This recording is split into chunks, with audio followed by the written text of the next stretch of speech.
By 1600, the Tsardom of Russia was very much in a sorry and sad state of affairs, no doubt thanks to the policies enacted by its Tsars, as well as outside factors that were affecting Europe as a whole. During Tsar Ivan the Terrible's rule, Russia expanded its territory significantly by defeating its Tatar rivals to its south, but this came at the cost of significant internal problems that led to Russia's time of troubles. In the process, Russia was thrown into chaos as multiple people rose up to acclaim themselves as Tsar. Even then, they could not stop foreign powers from occupying Russia, forcing Russia to revitalize itself to liberate itself.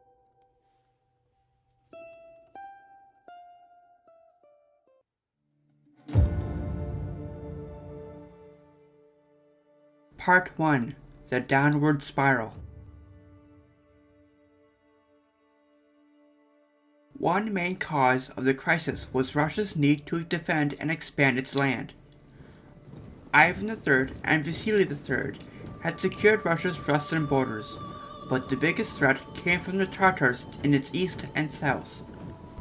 These Tatars, the remnants of the Golden Horde, often raided Russia for slaves and loot.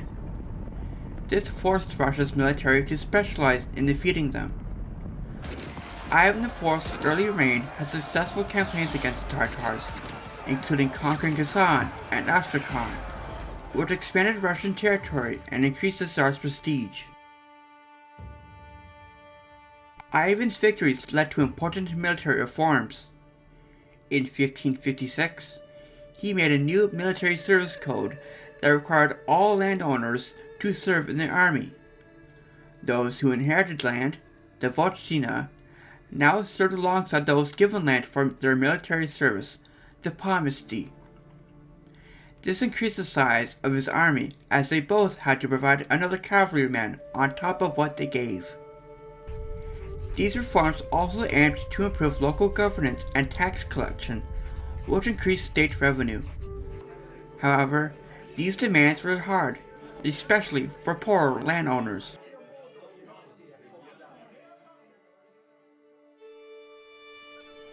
After defeating Kazan and Astrakhan, Ivan turned his attention to the west. He wanted access to the Baltic Sea. This led to the Livonian War from 1558 to 1583. The war ended in disaster for Russia. It drained resources and hurt the economy and society in the process. During this time, Ivan set up the Oprichnina. He split Russia into two parts, one under the usual administration of the nobility, and the other under his brutal and repressive direct control. The Oprichnina created a deep divide in Russian society. It caused intense rivalry and instability among the nobility. Ivan used terror against the boyars and his nobles to force their loyalty to him. His erratic policies further destabilized the political structure of Russia. This led to long-lasting struggles and increased the nobility's dependence on the Tsar. The Oprichnina also made the people distrust the nobility and officials. The peasants saw the Tsar as their sacred ruler, and the boyars as his enemies. Ivan's Oprichniki, his personal army in the Oprichnina, terrorized political opponents and innocent people. They exploited their Pomesty estates and the peasants living on them. Many peasants faced high taxes as a result and fled to estates run by boyars or monasteries where conditions were better. Some moved to new frontier lands in the south and east, settling there or joining the Cossacks. This loss of labor weakened the military, reducing Russia's defenses during wartime. When the Crimean Tatars invaded in 1571, the Oprichniki performed poorly. Tatar forces reached Moscow, burned much of it, and took over 100,000 prisoners as slaves. Not to mention that in the year prior, The Oprichniki destroyed Russia's second largest city, Novgorod, out of paranoia. After these failures, Tsar Ivan abolished the Oprichnina in 1572.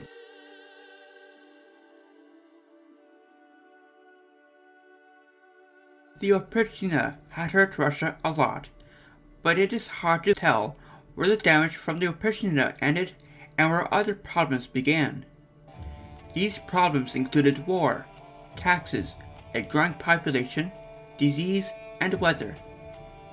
All of these made Russia's economy worse. Ivan raised taxes more than those before him, with little care about the people suffering. The Oprichnina's terror happened at the same time as famines and plagues that killed many Russians. The economy was already bad when the Oprichnina started, making things worse.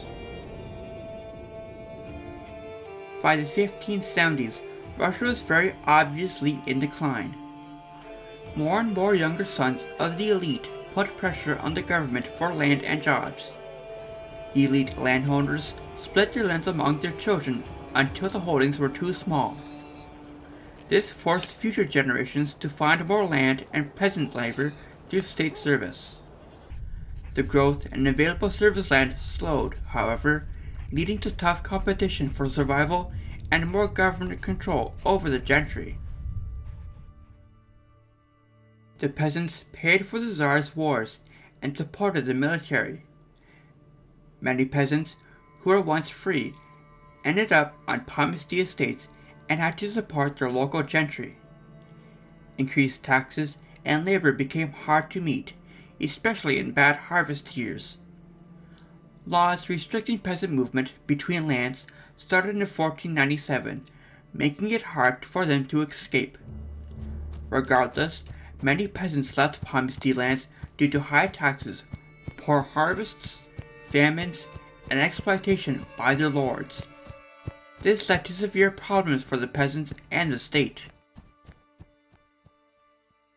By Ivan's reign, there was not enough land with peasants on them to meet the needs of Russia's warrior classes.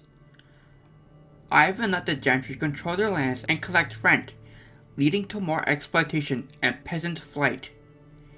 This began a cycle of reduced production, income, tax revenues, and overall economic decline. The crisis also hurt the gentry.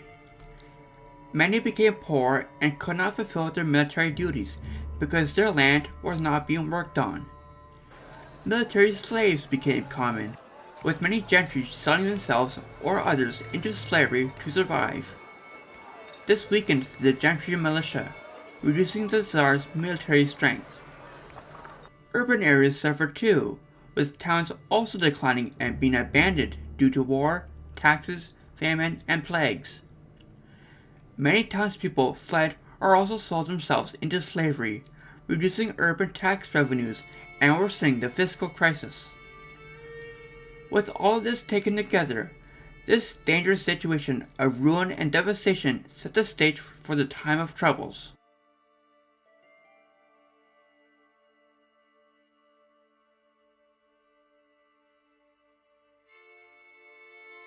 Part 2. Fyodor and Boris.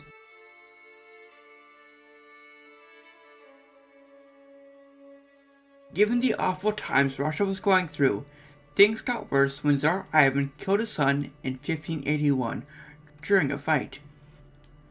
Ivan's son, Tsarevich Ivan, was healthy and ready to be the next Tsar. After Tsarevich Ivan died, his brother Fyodor became heir. Fyodor took over when their father died in 1584. Fyodor Ivanovich ruled for 14 years, even though he was chronically ill, physically weak, and of poor intelligence. His brother-in-law, Boris Godunov, helped him rule as his regent. Boris Godunov's background was controversial. Some said he was a lowborn, but his family had been important in the 14th century. Over time, their status fell to the point where his father was just a small landowner. Boris's career grew thanks to his uncle, Dmitry Godunov, who joined Ivan the Terrible's Oprichniki. Boris's sister Irina married Tsar Fyodor, which helped Boris rise in rank. Tsar Ivan, knowing Fyodor couldn't rule alone, set up a council of regents before he died, including Boris. Boris soon became the most powerful regent of Fyodor and got the title Master of the Horse. The mother of Ivan's youngest son, Dmitry, Maria Nagaya, and her family, the Nagoys, wanted Dmitry to be Fyodor's heir and maybe even take over in a coup. But Boris sent Dmitry and his family far from Moscow to a town called Uglitch to stop this threat. By 1588, Boris was the only regent. He started to remove his enemies using harsh methods similar to Ivan's Oprichnina. Many of his enemies, including members of the rival Shuisky family, were imprisoned and died mysteriously. To make matters worse, in 1591, Tsarevich Dmitry died. The Nagoy family blamed Boris for murder, causing a riot in Uglitch. Prince Vasily Shuisky was ordered to lead an investigation and said Dmitry's death was an accident. Dmitry had a seizure while playing with a knife and cut his throat. Despite this, rumors still said Boris was involved. After a fire in Moscow, allegedly set by Nagoy agents, the Nagoy family was arrested. Dmitry was buried quietly, with neither Tsar Fyodor nor the church's first patriarch, Iov, attending the funeral. Boris faced little opposition leading into the 1590s and made peace with the Shuisky family in the meantime. He maintained an alliance with the Romanov family by helping advance Fyodor Nikitich Romanov's career. The court was calm for a while, and Boris managed the government well. But Russia's first-line crisis tested him. Disappearing taxpayers and heavy taxes that did not fix financial problems led Boris to take unpopular actions. In the 1580s, the government started limiting peasant movement, leading to serfdom. In 1592, peasants were officially bound to their land when the St. George's Day privilege, which let them leave their land, was revoked. This made them into serfs, basically slaves. Boris also restricted the movement of townspeople to rebuild the tax base. This angered many, who also felt that they were becoming serfs. These harsh measures did not solve Russia's crises, but made them worse. Society became more divided. Serfdom raised the gentry's status, making them like a warrior caste. More labor demands on the serfs led to unrest. Many more ran away to join bandit gangs or moved to the frontier. Boris's measures froze Russia's economy, whose land was now dotted with countless empty villages and vacant land increasingly reclaimed by Mother Nature.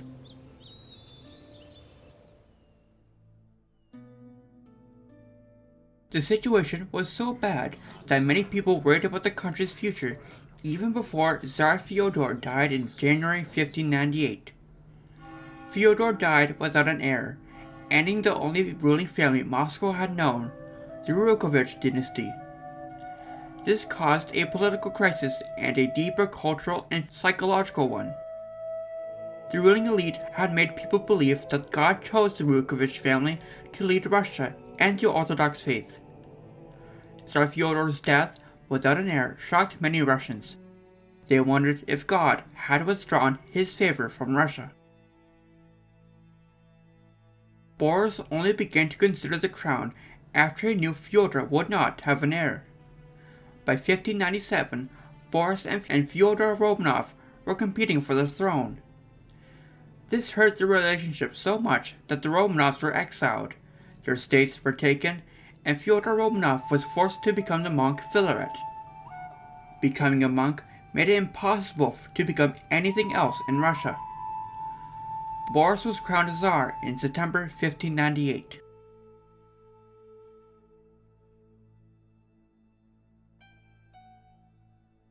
Tsar Boris Godunov's rule suffered greatly from a bad famine that hit Russia between 1601 and 1603. The Little Ice Age was a major factor in the overall crisis and the famine. The Little Ice Age was a centuries-long period of time of colder weather across the northern hemisphere. The cooler, unpredictable weather led to bad harvests and food shortages, not just in Russia, but across Europe. In 1601, strange weather kept grain from ripening in Russia, and early frosts killed many crops. The winter of 1601 to 1602 was very harsh and ruined more crops. By 1602, a bad famine set in, raising food prices up to 25 times higher than normal. People had to eat animals, grass, and bark to survive. Starvation led to many deaths, cannibalism, and chaos in Russia. Crime rates rose, and many peasants sold themselves into slavery to survive. By 1603, the famine went on because damaged seeds did not grow. Diseases spread among the weakened people. The famine finally ended in 1604 with good harvests, but by then, much of Russia was destroyed. The famine killed up to 2/3 of the population in the north and 1/3 in the south, killing 1/3 of Russia's population in total. The famine badly exacerbated the issues that Russia's military and economy were facing. The crisis made many in the military and general population angry and resentful. The famine made Tsar Boris and the state seem weak, as many saw him as unable to protect his people. With the heavy taxes, enslavement, and the fact that Boris was not a member of the sacred dynasty, much of Russia saw Boris as evil, illegitimate, perhaps even a minion of the devil himself. It became clear that Boris needed to go. All that Russia needed was a spark.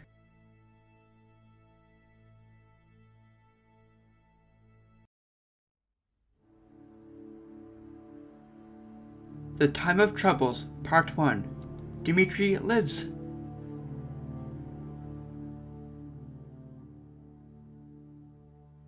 The spark that would ignite Russia into its time of troubles came in the form of alarming news from the southwest. In August 1604, a man claimed to be Ivan IV's dead son, Dmitri. He invaded southwestern Russia with a small army of 4,000 Russian and Polish supporters. This man had spent months in the border regions between Poland-Lithuania and Russia, gaining support. He sent messages into Russia saying that he was the true Tsar. Many people in the southern frontier, stressed by the hardships of the past decades, quickly believed him and joined his cause.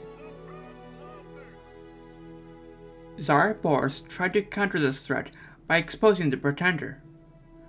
From the start, his government said the so-called Dmitri was actually Grishka Otropev, a runaway monk. Some believed this, but many more supported Dmitri, who acted as if he truly believed that he was the rightful Tsar. The idea of pretendership became common in Russia. The people accepted hereditary monarchy as the only valid form of rule. Rebellion was justified only if they thought the current Tsar was a usurper. This tendency appeared when economic conditions were bad and social tensions were high, like what Russia had been going through, and especially if the ruling Tsar's legitimacy was in doubt, like Boris, who was not blood-related to the Rurikhovich dynasty. When the false Dmitri crossed into Russia, his rebellion quickly gained momentum. Soldiers, Cossacks, and peasants from the southern frontier eagerly joined him. As his army moved north, more towns declared their support. Tsar Boris waited to see what Dmitri would do before acting. When he did send troops, they were poorly organized and unprepared due to the crisis. When they did defeat the rebels, they failed to capture Dmitri, who escaped to the fortress of Putyvl. Despite being on the defensive, Dmitri's movement grew as more towns recognized him as the rightful Tsar. On April 13, 1605, Tsar Boris Godunov died suddenly, though he had been gravely ill for some time. His death left his 16-year-old son, Fyodor, as his heir. Resistance to Dmitri's revolt collapsed quickly. Many soldiers refused to swear allegiance to Fyodor, and his generals defected to the pretender. The rebellion turned into a victorious march toward Moscow. Dmitri's spokesman won over the capital's people, leading to a coup against the Gudanovs. Conspirators deposed Patriarch Iov and killed Fyodor and his mother.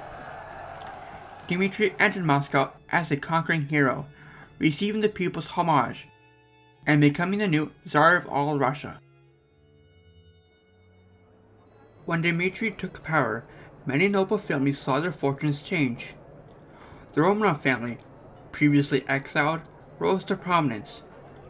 The new ruler appointed Filaret, the head of the Romanov family, to the church position of Metropolitan of Rostov. He also welcomed the Nagoys, his supposed relatives, into influential roles at court. Although some nobles benefited, others, like the Shuiskys, faced misfortune.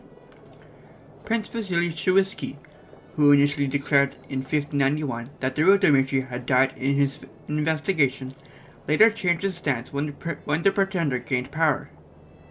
This inconsistency left him in a difficult position.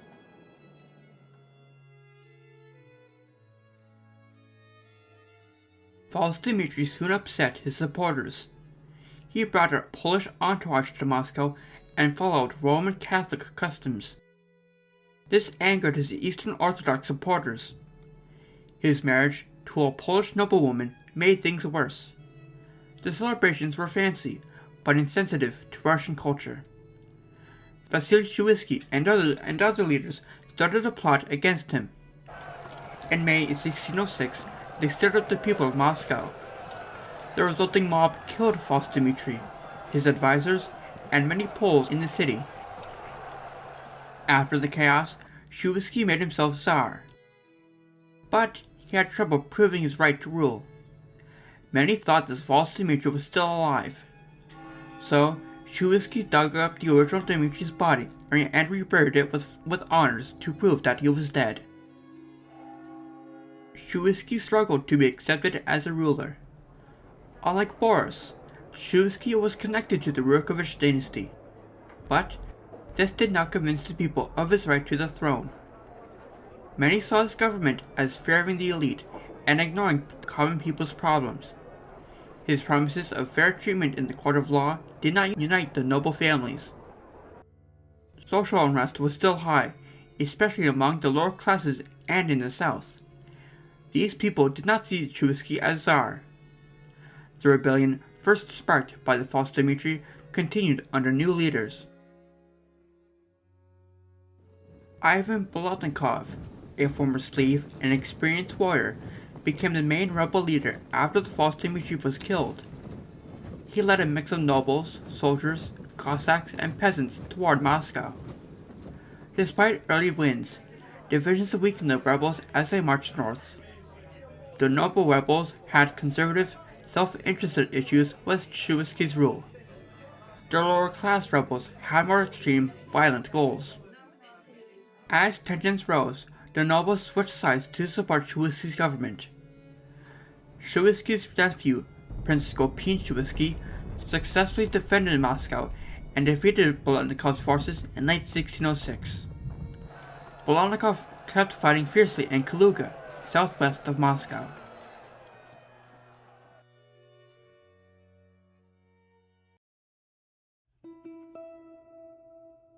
The Time of Troubles, Part 2: Pretenders and Foreign Intervention.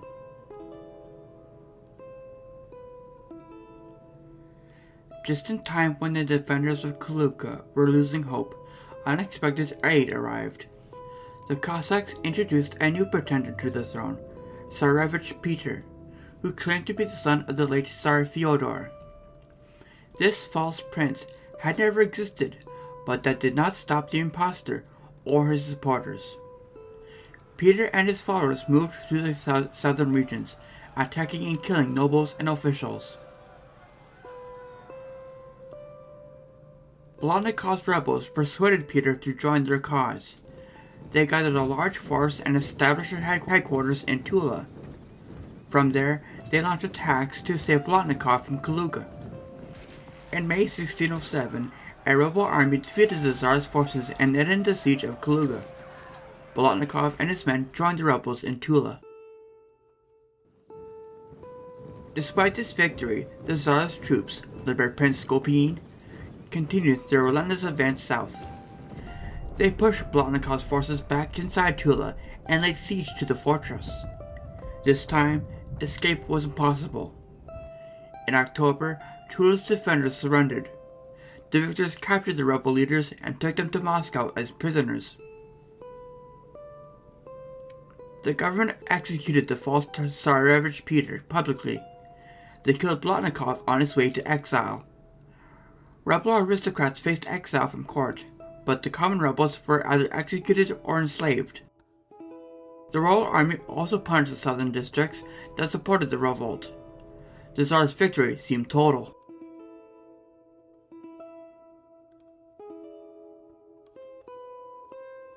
However, even before taking Tula, a new pretender showed up in eastern Poland. Tsar Dmitry, the one who died as a child at Uglitch and was killed by Shuisky's mob, had seemed to come back to life for a third time. He quickly gained support from the Polish nobility and people who joined his past uprisings. By early 1608, the second False Dmitry's forces moved towards the capital. Shuisky's government could not stop them. The pretender set up his base at Tushino, a small village near Moscow. Russia now had two governments. The False Dmitry controlled much of northern and central Russia. Shuisky's regime had support from the nobility of Ryazan and that region. In Moscow, many nobles switched sides, seeking personal gain from the side that would offer them the best benefits. One of these people, Filaret Romanov, joined the False Dmitry and became Patriarch of Russia. Shuisky sought support from border fortress commanders and Russia's old enemies, Poland, Lithuania, and Sweden. In 1608, he made a treaty with Sigismund III of Poland, asking him to remove Polish soldiers from the False Dmitry's armies. It did not work.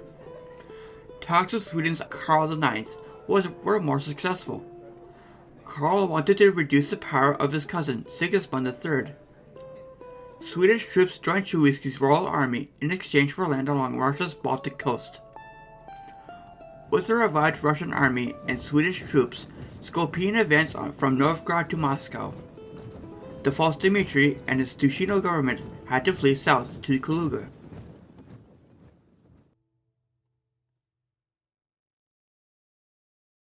Shuisky kept his throne, but it came at a high cost: foreign intervention. Swedish troops and Skopin's army gave Sigismund a reason to act. In late 1609, the Polish army invaded and advanced on Smolensk. They hoped to retake it after losing it in 1514. Some powerful nobles, including the Romanovs, no longer saw any point in siding with False Dmitry. They sided with the Poles instead.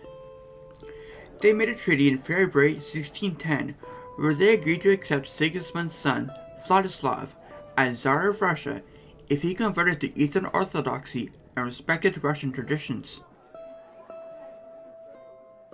Skopin's sudden death in April hurt efforts to stop the Polish advance on Moscow, as well as False Dmitry's army in Kaluga. In June, 30,000 Russian soldiers camped at Klushino, west of Moscow.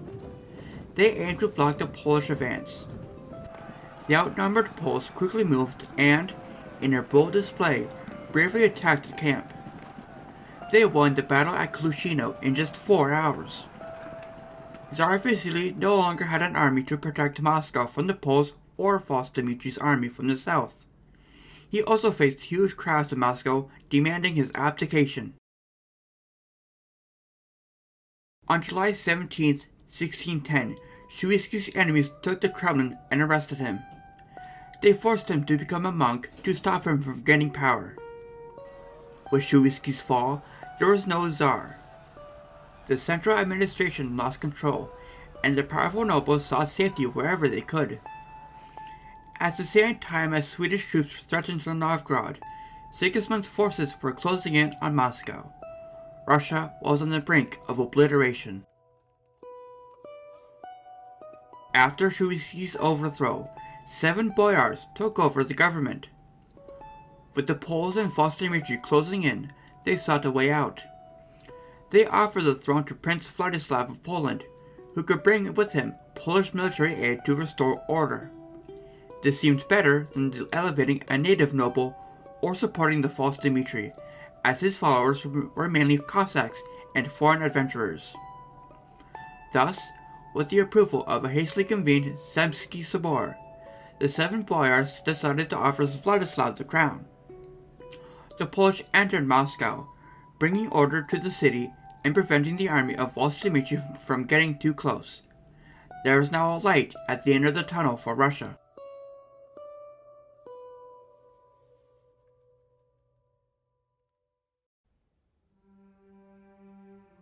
The Time of Troubles, Part 3. The National Liberation Movement.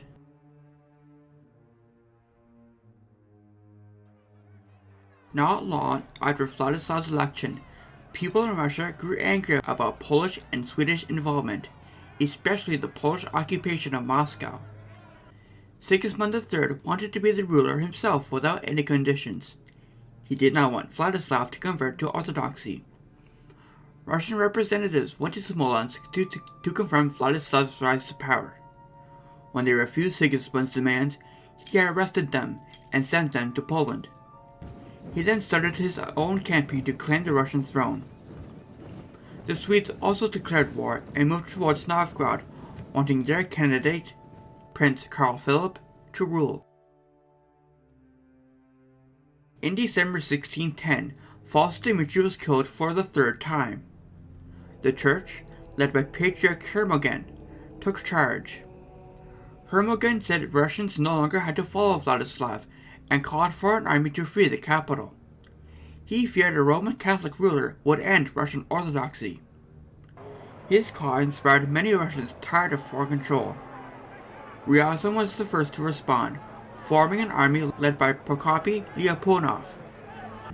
This First National Army, drawn by forces from Kaluga, Nizhny Novgorod, and Cossacks led by Ivan Starutsky, marched on Moscow in early 1611. In Moscow, the Polish garrison defended their position. Patriarch Hermogen was arrested and later died in confinement, becoming a martyr for the Orthodox faith and a national cause. Despite strengthening Moscow's defenses, the Polish administration faced a gloomy and ruined city. They battled popular rebellions and caused a disastrous fire in their quick retreat into the Kremlin.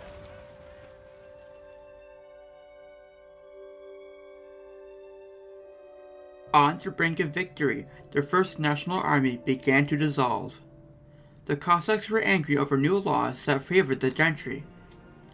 Believing a fake document made by the Poles, the Cossacks killed Prokopy Lyapunov in July 1611. Without their leader, the army broke up. The forces of Prince Trubetskoy and Starutsky stayed near Moscow, however, continuing the siege. A month prior, the bulk of the Polish army captured Smolensk after their long siege. In July, the Swedes took Novgorod. In Pskov, southwest of Novgorod, false Dmitri reappeared for a 3rd time. Despite these setbacks, the Russians did not collapse. Their enemies lacked energy and initiative. Instead of sending a large army, Sigismund III sent only a small cavalry unit to help the Poles of Moscow. The Cossacks blocked this unit. The Swedes, after taking Novgorod, rested on their success and did not advance further. Patriarch Hermogen, before he died, and Abbot Dionysius of the Holy Trinity St. Sergius Monastery, and others called for a new liberation movement. This second movement started in Nizhny Novgorod, led by a local butcher and trader, Kuzma Minin. he went around raising funds for a new national army. The people of Nizhny Novgorod donated a third of their belongings to help. They and other northeastern towns soon formed a large army. Prince Dmitry Pozharsky, a veteran warrior, led this army. The movement acted as a new national and religious revival. The Second National Army, like its predecessor, acted as the government and military force of Russia. In early September 1612, the Second National Army reached Moscow and besieged the Poles hiding within. The Cossacks blockading the city stayed neutral. Some joined Minin and Pozharsky, while others followed Starutsky to the borderlands to continue the rebellion. In early November, the Russians stormed Moscow. After fierce fighting, they captured the last Polish positions in the Kremlin. Moscow was finally free from the enemy, and now once again in the hands of the Russians.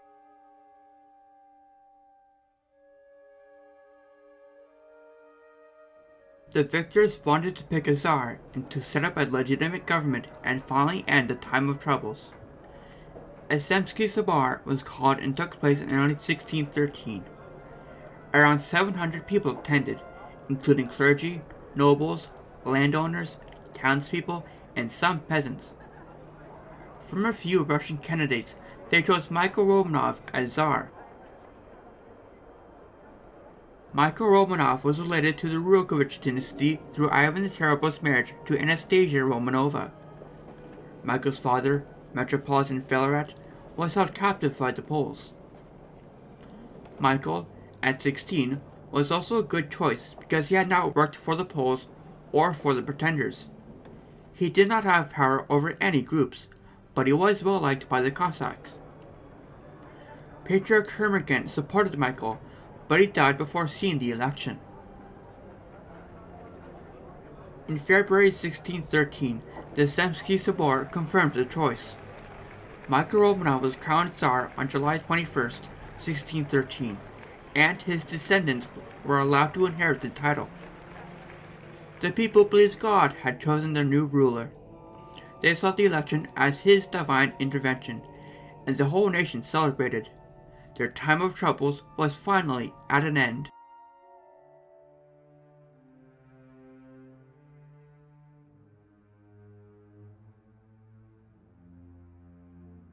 Part 6. Michael, the First Romanov.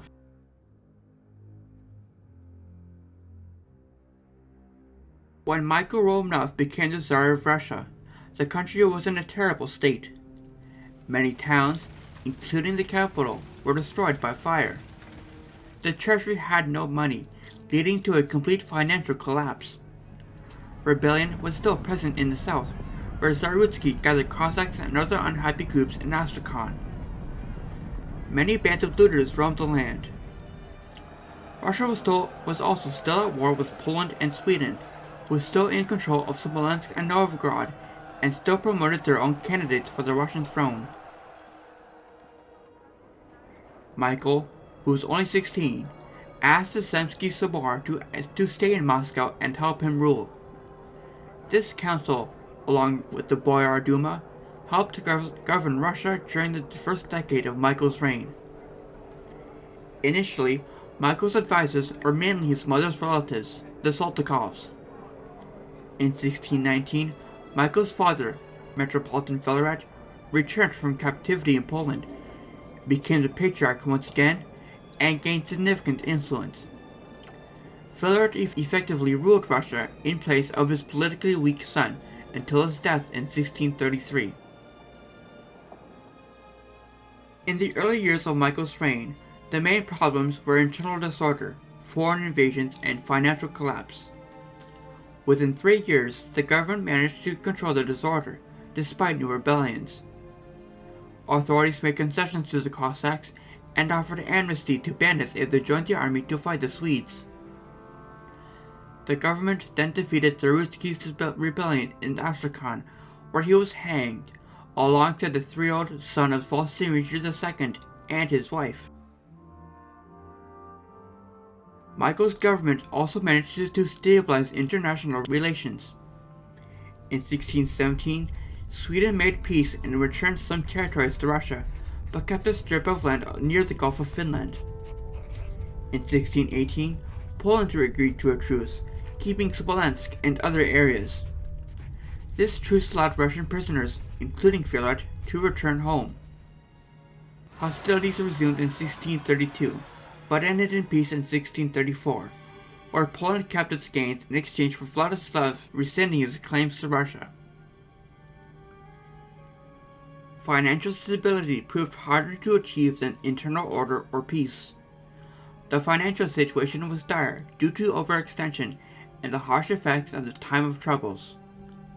Michael's government tried various measures to obtain money, including burdensome taxes and extensive loans from the Stroganov family. Despite these efforts, the financial situation remained desperate throughout Michael's reign and continued to trouble his successors. Michael died in 1645 at the age of 48, and his only son Alexei, a youth of 16, succeeded him as Tsar.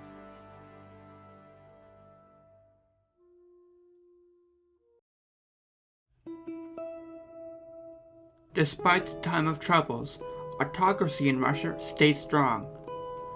By the end of this period, many people saw autocracy as the only viable form of government. The central government became more powerful, and the local self-government that Ivan the Terrible promoted ended. The church grew in authority as it was seen as the protector of the nation. In the process, the boyars and common people were worse off after the time of troubles.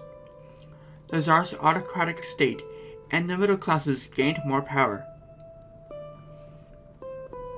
Common people, like serfs and slaves, had supported different leaders during the time of troubles.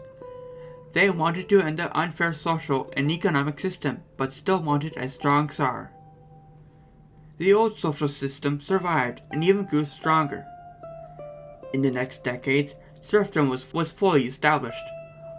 Most people were further controlled to benefit the gentry. The middle service gentry and the richest merchants gained the most out of the Civil War. They protected their interests and stayed central in the political and social order. The time of troubles increased the state's power and legitimacy. One key benefit for everyone, however, is that the time of troubles built a new sense of national identity for Russia, a Russia now led by the Romanovs that would continue to rule it into the 20th century.